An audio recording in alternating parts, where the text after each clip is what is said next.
Ang mga proyekto parang ang inisip na lang nila ay pagkakakitaan na lang para kumapal yung kanilang mga bulsa.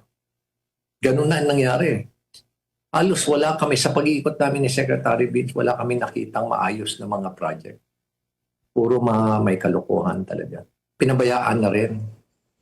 For some reason, pati taong bayan, kumbaga tinanggap na rin.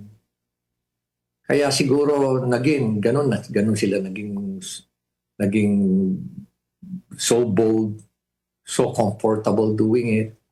Dahil walang nagsusumbong eh. Walang lumalaban sa kanila, walang nagsasalita. Lahat tahimik. Lahat nabibili, karamihan nabibili ng pera. Kaya siguro ganun nangyari, kaya ganun nag-evolve.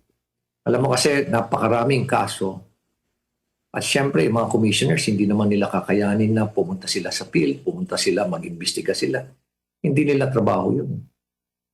Ang trabaho nila, yung to see to it that, they get to the bottom of these anomalies. Tapos, i-consolidate yung mga cases, mag-file ng cases, determine nila kung sino yung mga responsible dito. At the same time, gumawa sila ng mga recommendations, ano yung mga dapat gawin, ano yung mga transparency or accountability initiatives or mechanisms na dapat i-adapt na ng gobyerno para mapigilan nato kaya ma-address ito. Yun ang trabaho ng ICI. Pero pagdating doon sa investigasyon, kailangan talaga ng isang tao na mag-orchestrate. Kasi hindi mo kakayanin mag-isa eh. Katulad ko. Okay, assuming na initially ako yung investigation. Pero hindi ko kayanin mag-isa dahil libo yan eh. At ang lalayo, mga lugar.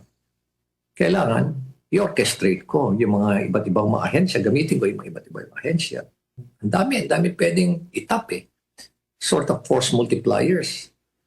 Para talagang malagyan natin, masolusyonan natin, maimbestigahan natin lahat. Pero kung nawala naman ako ng ganong authority, bakit pa ako mag-i-stay doon? Kaya naisip ko, mag-resign na lang ako.